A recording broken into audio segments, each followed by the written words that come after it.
Hang on! In a television first, skippers reveal their most guarded secrets as they take us inside their world. In these conditions, it's hard enough just standing up, let alone throwing the grapple and pulling in a pot.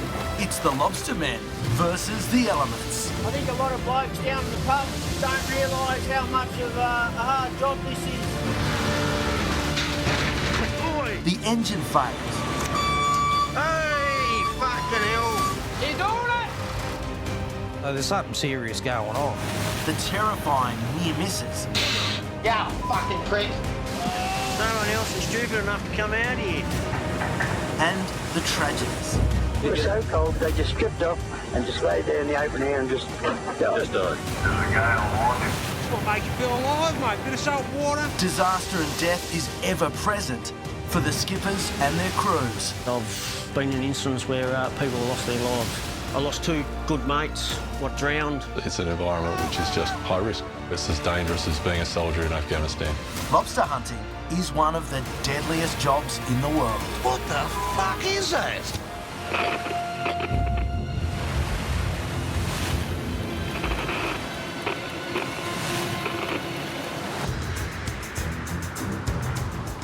This just happens to be the windiest place in Australia. Matsika Island. And skipper Warren has brought the barrelee here, chasing half a tonne of lobsters. The old man of the sea calls this place the Big Witch. The Big Witch. The fishermen have only ever called it the Big Witch. Gale force winds are the norm around here. The highest recorded wind gust was 176 kilometres an hour, equivalent to 95 knots. What an asshole of a place. No, it's not. It's beautiful. Look at it. So lovely and green. Lobster boats are built to withstand winds of up to 50 knots and waves of up to 20 metres. The barrelee is right in the hot zone. 500 kilo. If we can get a few days of good weather, regardless of what we're catching, we'll just hang in there and keep trying. When the Big Witch blows, livelihoods are at stake. But Matsika is a proven hunting ground for southern rock lobsters. God, it's dynamic. It is really, really dynamic, and it changes so fast, which is very common for places in the roaring 40s, is this really rapid, dynamic weather change. The roaring 40s, extreme westerly winds, are frequent in the southern hemisphere.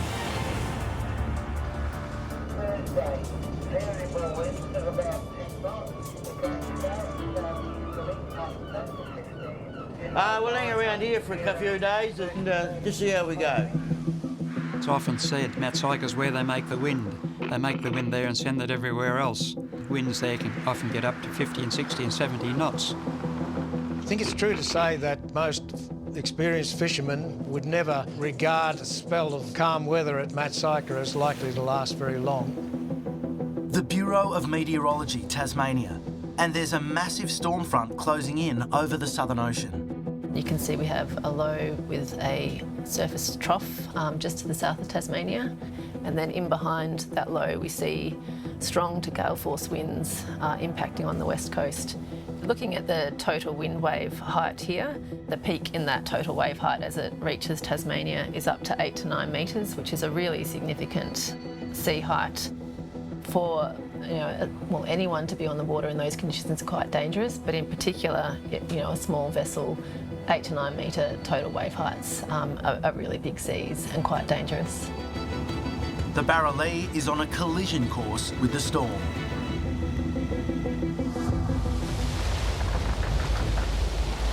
So it's going to takes about an hour to get across here. So 1, 2, about 3.5 hours to get there.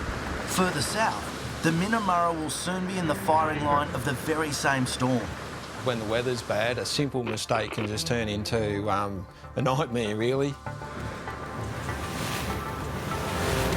I'm hoping to catch around half a tonne of lobsters at least. The old bank account's been slowly taking a hit as the bills have been paid because they don't stop. Stick and stay and make it pay. We're all on our own. As far as I know, there's no one else on the whole west coast. Skipper Clive is keen to get the first shot at these rich lobster grounds. I got no one getting in my way. I can put my pots where I want it and there's no competition. We're looking to get at least 500 kilos of fish. That's around 600 fish in numbers. I'd be happy to get that. Chinese demand is what drives the lobster price. Sometimes demand is strongest when the weather is at its worst. It's why skippers fish the big seas. Something goes wrong, it's, there's no one here to call for help immediately. 35, 40 knots from the north. That's why we're down here on the bottom side, so we're anchored up in the lee of it. So being so remote around the west coast, there's no radio or television, so I rely upon the HF radio. I'm listening out to that to see if there's any changes in the weather. Yeah, I think we might give up on the radio. I can't quite hear it. So the weather affects the weatherman as well.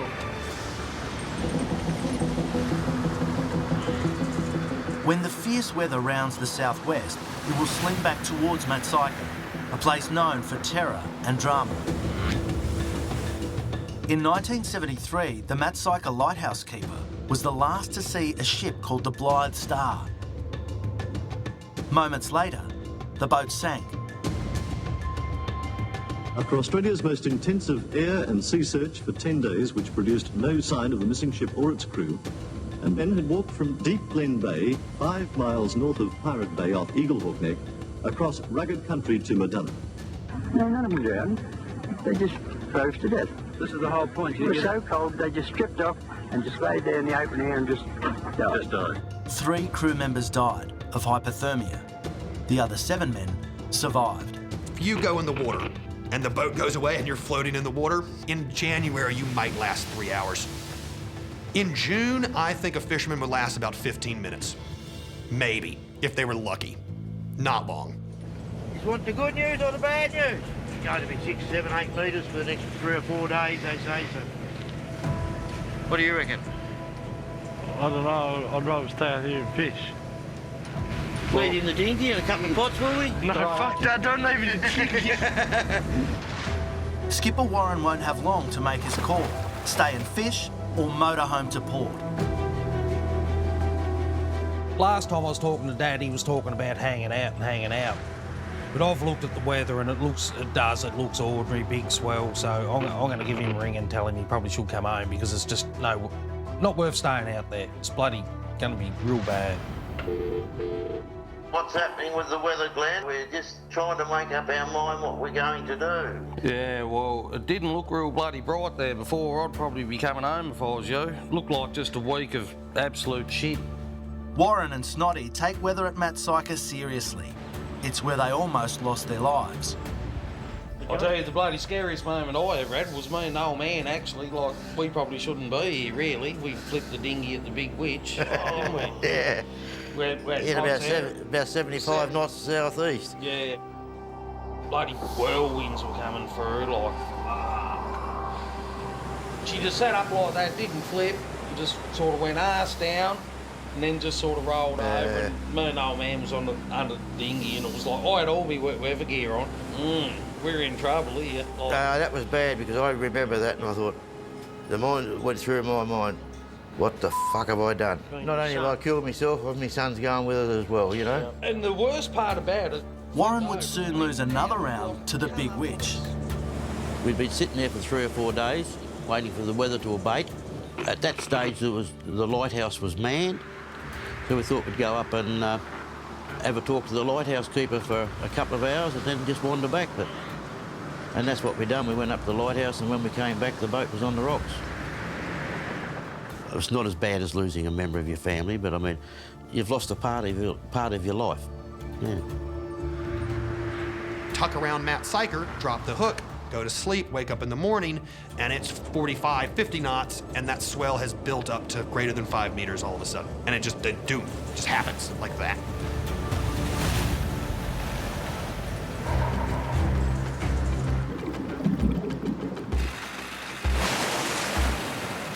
Crayfish! The barrelee has 45 kilos worth of reds in the hold. $4,500 worth of fish, I don't suppose you can really snooze, can you? But that may be as good as it gets.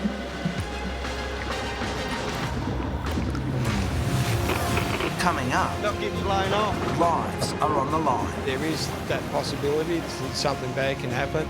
as the storm front takes hold.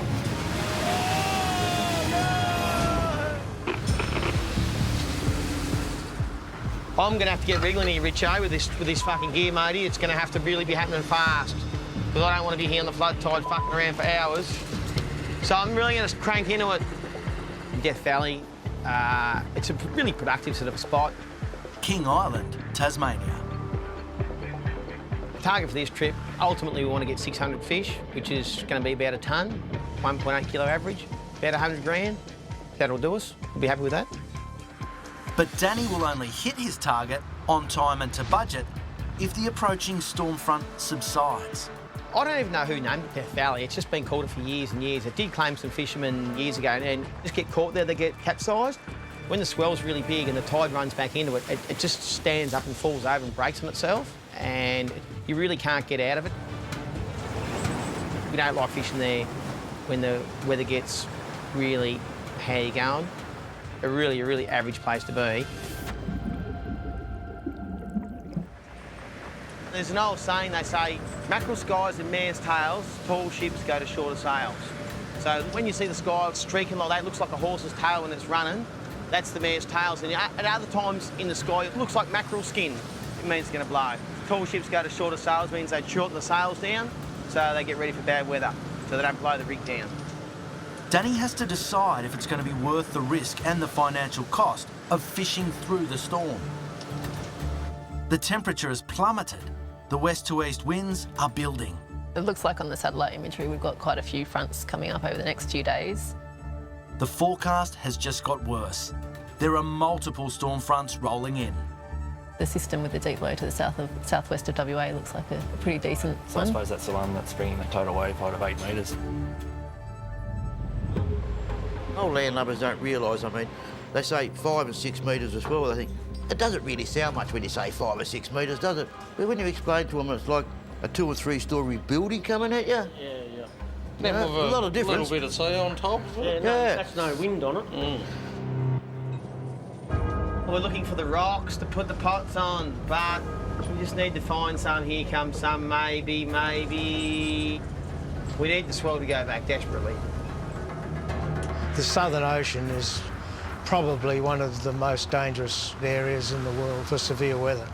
King Island is the major island in the western Bass Strait, and it's in the path of the strong westerly winds, the roaring 40s as we often call them. King Island experiences the first burst of those winds as they move through.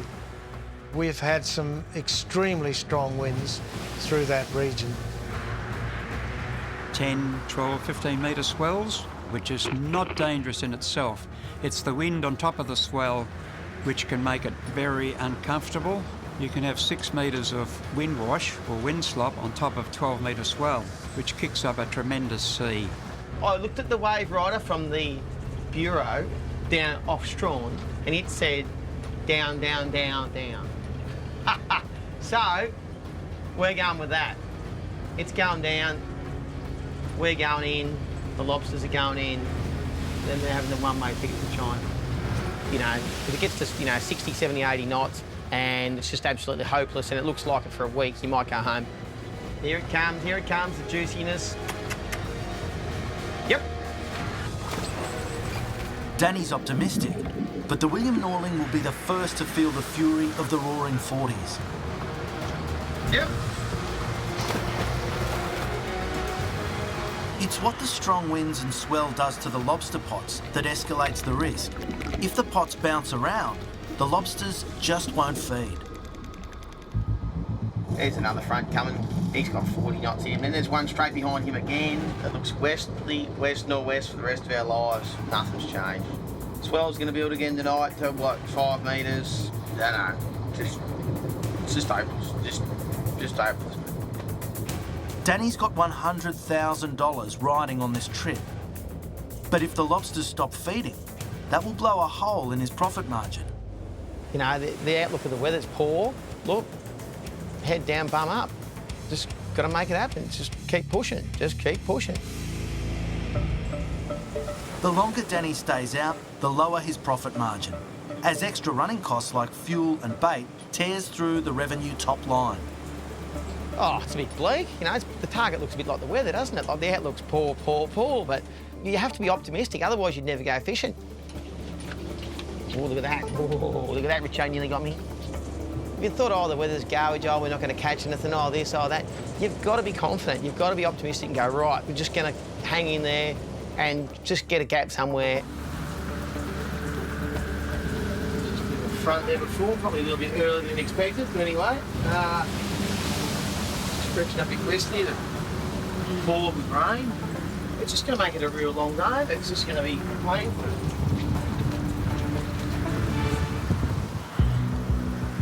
You have to be switched on, you have to know the risks. As a skipper, you're watching your crew all the time, you're looking out for each other.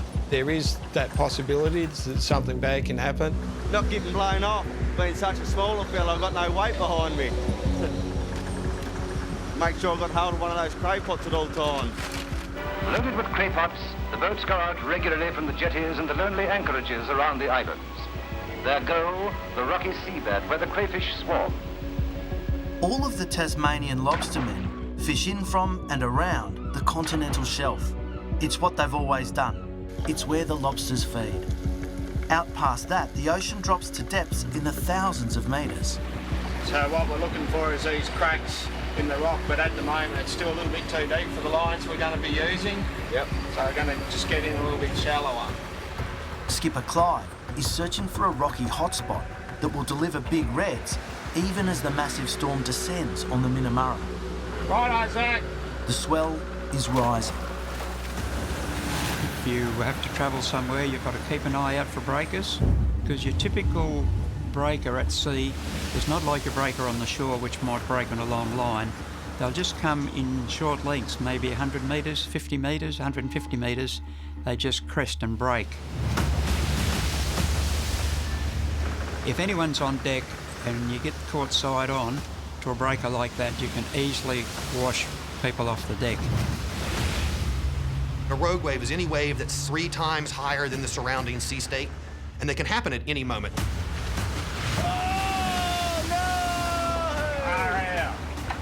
Zoe, hang on! If you're working in a 5-meter sea state, at any time there is the potential for a 15-meter wave to just roll through that place. If you're working in a 10-meter sea state, there's a potential for a 30-meter wave to just roll through. Positioning the vessel is key. If a lobster boat gets hit side on, it could roll. We've been anchored up here and we're going to go around here where it's a bit safer and probably shoot the gear off it a bit closer. We were going to look at it a little bit deeper, but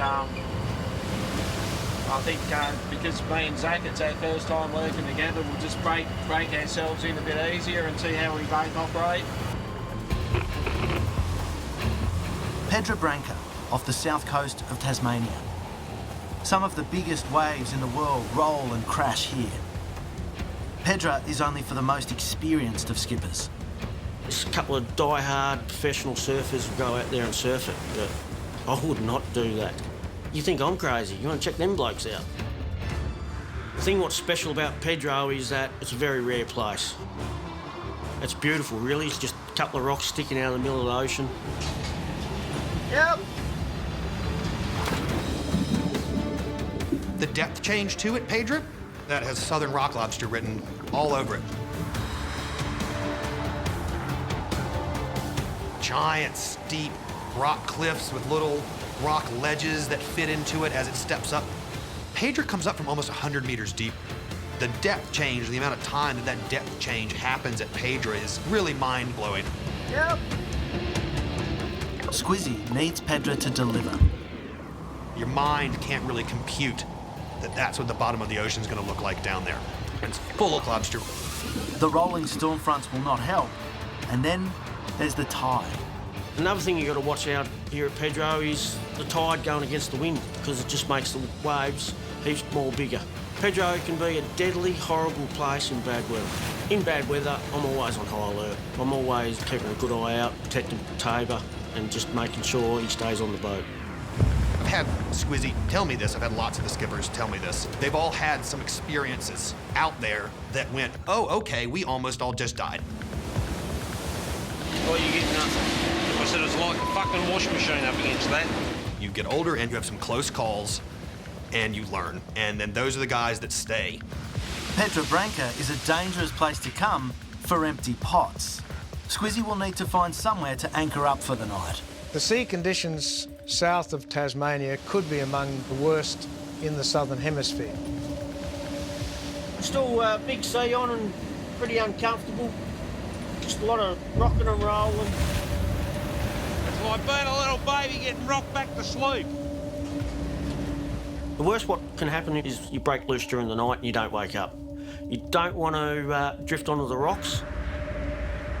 You need a good boat to lay out in all weather, and there is occasions when we're laying out, we lay on a big anchor, on an anchor rope and a grapple, what they call a Morris line. We sometimes have difficulty getting the Morris to hook up. Yeah, the anchor will hook onto a bit of rock and keep us there in one place. A normal anchor is only designed to get the chain down to the bottom. It's actually the chain that'll hold you in place. This one's the other way around. Anchor will hold us in place. Touch wood. The worst what can happen is you break loose during the night and you don't wake up. You don't want to drift onto the rocks.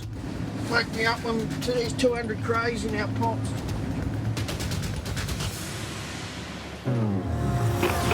Coming up, many boats have come to grief by what we call rock hopping. The #1 cause of lobster boat fatalities. Pedra Branca, southern Tasmania.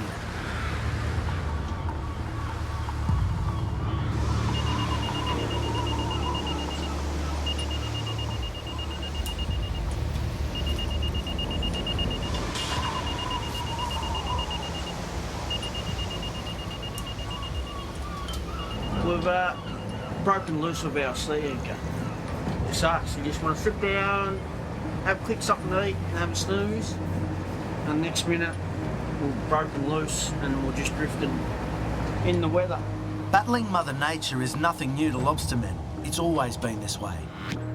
Man versus the elements. The larger vessels may be the home of fishermen from a week to a month at a time. The boats are not confined to these waters and may travel as far afield as the rugged cliffs of the southwest. Modern technology has brought us alarms. We've got watch alarms, bilge alarms, anchor alarms. But before that, the anchor alarm was if you're in an anchorage and you're afraid you might drag anchor through the night and go up on the rocks and be wrecked, you've got to wait and throw it over the side with a cord on it, a long cord that reached back up onto the deck, reached down to the sleeping quarters, and you went to bed and tied the end of the cord around your big toe. So if the boat drifted away from where it should be, you get a tug on the big toe and you go on deck and put things right. And it was very effective, never failed. We've got to wait for it to hook back up on a bit of bottom, or we'll have to go pull it and reset it all. And we've only got an hour of daylight left. So then you've got to motor up on it to try and get it to drop and to hook up. So we did the squizzy lazy way. We just waited till it hooked back up. Another anchor alarm which I use today, typically if I'm just a few mile offshore, to have several big drinks of water before you went to bed. You could guarantee to be up through the night and have a look around. Put the earmuffs on and try and go to sleep. Listen to it bang, crash all night.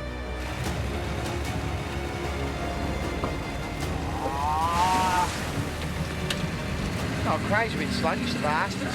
Anyway, we started too well, see? That's what happens. You start too well, no good. No good. King Island is to the north of Pedra Branca. It's where skipper Danny is chasing $100,000 worth of lobsters in between the rolling storm fronts. Norwesterly's just one of those winds where the crays in this area where we are, they just don't like it. Oh, don't worry, the weather, that's just pox. The crays are pox too. I don't know. I would have thought we'd be getting a bit of a sniff here, but we're not. Anyway. Yeah, fucking prick. Meanwhile, on the Pilly Norling, the spears not coming up because the boys are fucking around with the pots. We know that the weather's poor and things are against us a bit, but you still got to go out there and just do your best. The swell is still up and the lobsters are still not running hard. Dead blank. Ah! Another loser. This is shaping up to be a low-margin trip for Danny. There is quite strong wind through Bass Strait very often just in a normal westerly event, but when you get a combination of an intense system like that, then you get wind directions which are changing quite rapidly, and also wind strengths that are very significant. If the storm hits hard in the north, Danny may have to return to port half empty. A lot of tide comes out of Bass Strait, trying to get into Bass Strait and get out of Bass Strait. It's like a funnel. The tides in the Bass Strait, especially around King and Flinders Island, can be wild, truly wild. It's a funneling effect. It's quite shallow body of water compared to the Great Australian Bight and the Tasman Sea, and then it's also narrow between the mainland and Tasmania. That tide cycle comes and all that water's got to flow in and out of that spot. Sometimes when the wind conditions are like they are, tides can jump a bit. And same as when the wind blows hard like it has been, it'll make the tides run a lot harder. When the weather's poor, lost and damaged lobster pots are an occupational hazard, and at around $350 per pot, a fast-running tide can be costly. You've got to beat the tide. The time and tide waits for no man. But when there's a bit of tide, they'll be sitting on top of the water. So the tide's moving that way. That'll drag those pots and stretch out the string that's attached to the pot.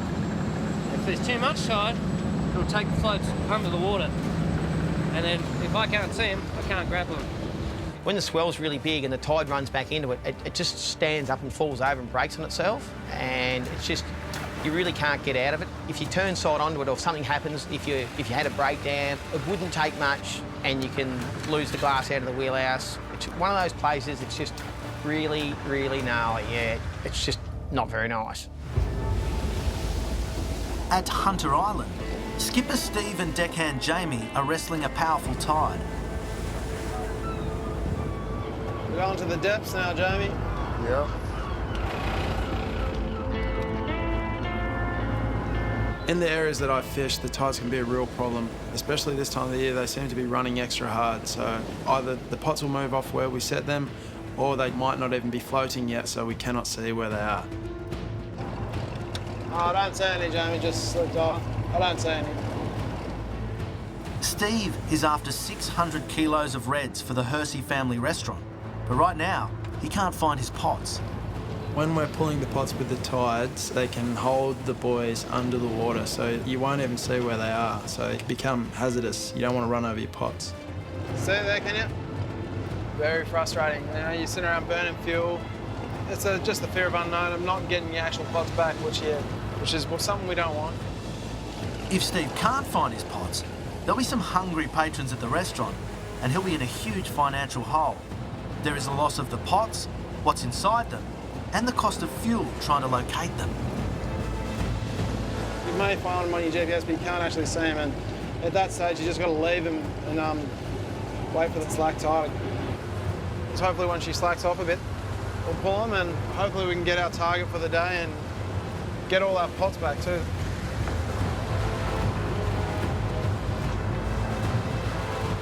This is about where our... Oh, is that one? Oh, it's an albatross. Bastards. Coming up... Some people boo-hoo the rogue wave. 10, 15-metre waves. The killer wave. Fact or fiction? The Bass Strait, and a cyclonic low is blowing in from the west. One of the most powerful and important systems that we get on the east coast of Australia is the so-called East Coast Low. It's a cyclonic system. These systems can develop very, very rapidly. Anywhere in the vicinity of an East Coast Low is quite dangerous weather for shipping. They can move in a fairly variable way, and they can intensify quite quickly and create very, very difficult conditions for fishing or for shipping generally. Matsika Island, and the Kaikoura has 200 kilos worth of lobsters in the hole. The Big Witch is going easy on them, but the storm front is fast closing in. Skipper Cracker and Deckhand Scotty are after larger inshore reds. Dinghy fishing would be the most dangerous of crayfishing. We'll put one in here just on the edge of this bit of white water. It'll be safe, Troy. It's, yeah, no, it's all good. And if the swell's averaging 2 metres, every time there's a double one comes through somewhere. So sometimes 2 metres is all right, but 4 metres, well, hang on.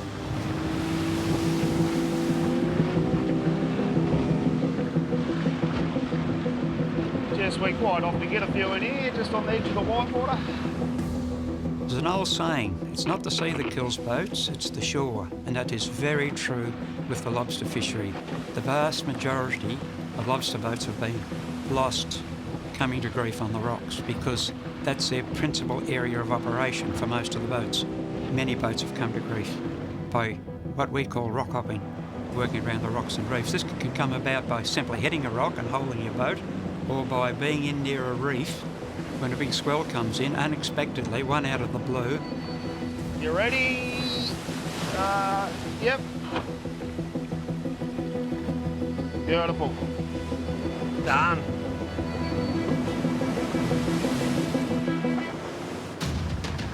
The Minamurra is on the move. Clive is pushing through a 5-metre swell to get to safer fishing grounds. The storm front is just too big. We're going to head out and around and take advantage of this bit of a lull in the weather. So we're going to head up to Port Davey. That'll take us about probably 3 hours to get up there. Then it's going to freshen to 35 to 40 knots tomorrow. That's why we're trying to get up there now. So we'll just stick it out for a few days until it finds up. So that's the plan.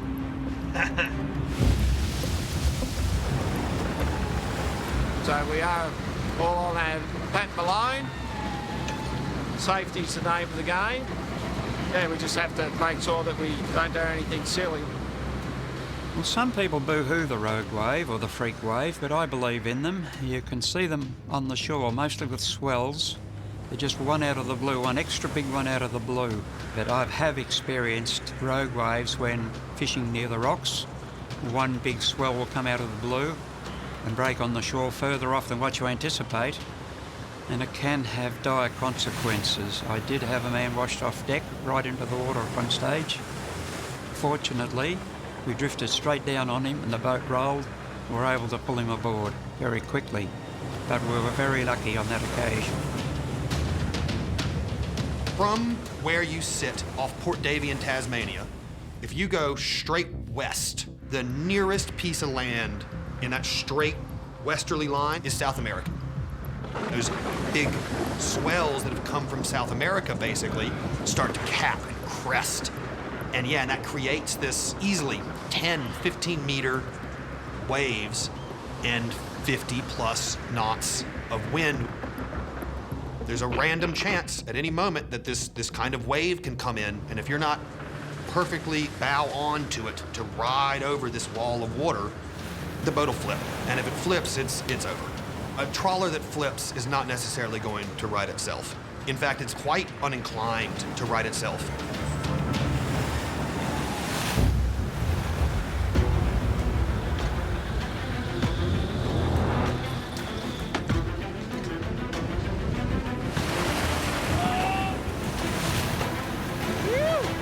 In these conditions, it's hard enough just standing up, let alone throwing the grapple and pulling in a pot. Zach's a rookie, but he's doing really well. He's had a couple of misses, but that's to be expected on these sort of days.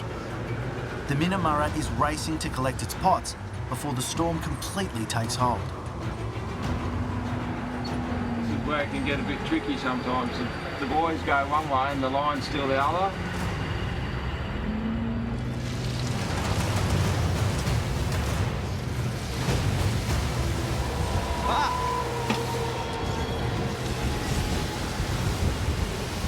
nasty weather.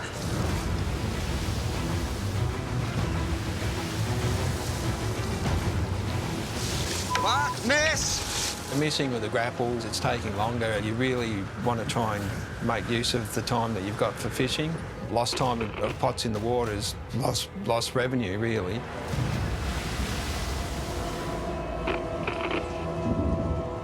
Far out.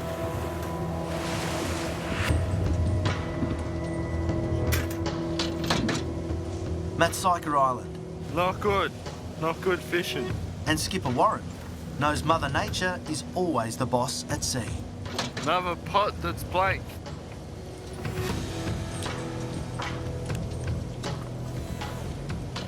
Blank after blank after blank. It's not what we come to sea for, but it's a part of fishing. Yeah, just blank. Another blank pot. No graves. This is what I usually look at, the black and white, so Tassie's. Yeah, just see Tassie there. Usually when you can't see Tassie, that's going to be pretty windy, eh? There's another patch of purple coming after this one, so if that happens to hit us, that's 12 to 15 metre swells, so that's just absolute write-off. Going till midnight, a strong wind warning for the central north coast. Bit of a change brewing down there ahead of us. Going till midnight. There you go. Skipper Snotty is on the phone to his dad Warren, trying to convince him to motor home now. Yeah, if I was you, I'd be coming home. After that, there might be a chance of opening up again and getting another trip out of it.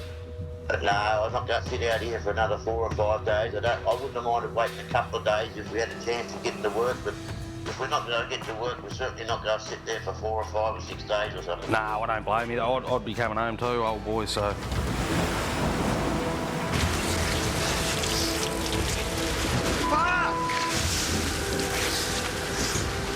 Miss! Oops. How'd you go? You get him? Nah.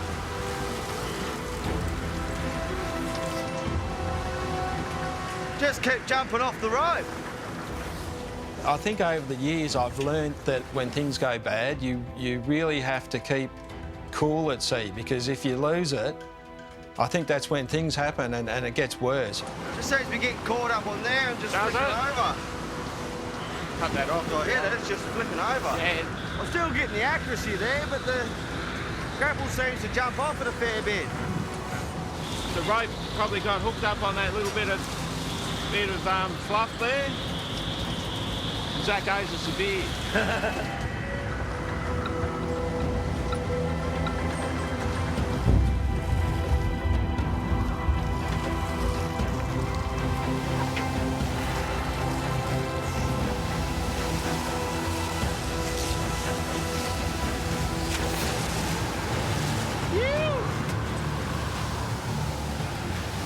I'm really pleased with Zach. He's done really well today. In these extreme conditions, he's thriving on it.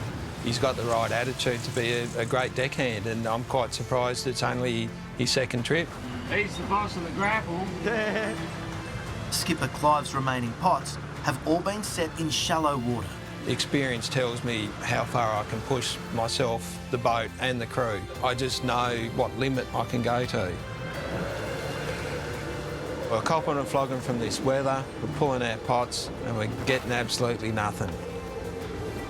When there's a big swell on and you're in around the rocks, your pots are more likely to move around, so if a pot's moving around on the bottom, a lobster's not going to crawl into it because it scares them away. Coming up, it's code red for the Minamurra. 55-foot steel boat sitting on a rock. Skipper Clive's just too close to shore.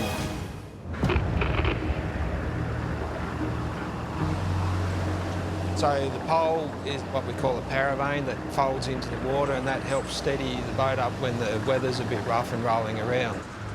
I call them the cat's whiskers because it's like feeling the bottom sometimes. When you're getting in close and it touches the bottom, you know you're getting close to rocks. We were going up along the cliffs and air bubbles in the water, couldn't see it, next thing bang. It's not a good feeling. 55-foot steel boat sitting on a rock. The pole just touching the bottom, makes me realise I'm in the danger zone and I need to sort of clear off and get back out in the deeper water.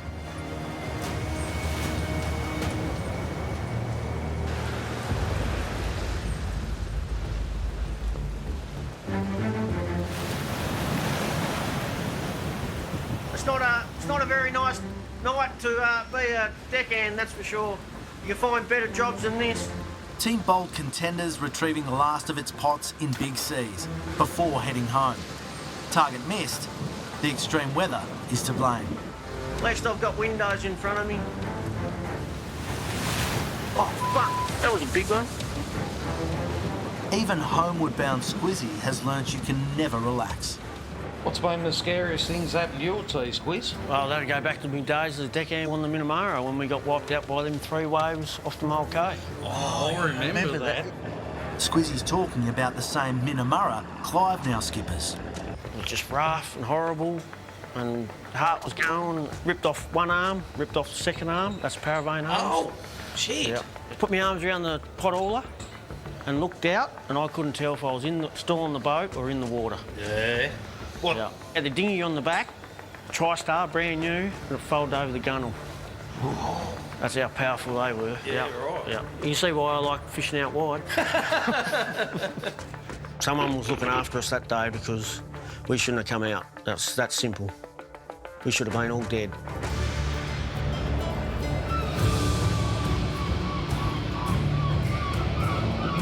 Home sweet home. It's been a long night, but I'm glad we're here now. The responsibility of being a skipper is you got the boat, and most importantly, the crew is your responsibility. A lot of people can't handle that pressure. You're out there in 40 knots of wind, pulling the gear, and you're watching that deckhand on deck like a hawk. You just go with gut feel. If I think it's not safe, I'll just pull the pin, come in, mate. It's not about the money, it's about safety. In the north, lobster lovers won't go hungry at the Hersey family restaurant. Steve's landed 500 kilos. How you going with it, man? Yeah, not too bad. I'm still trying to, learn off my pop and my father as well, because that knowledge is just never ending and I'm always learning every day. Like being out at sea, it'll throw a different challenge at you, so you always got to be on the ball, I guess. 4.6, not quite the biggest, but she'll do. Danny Fox rode out the wild stormy weather and eventually hit his 1,000 kilo target. Yeah, look forward to getting home, just getting off the boat, having a nice long shower. Always look forward to seeing the family. Thank you very much. Thank you, Danny. Much appreciated. Cheers. Thank All you. right.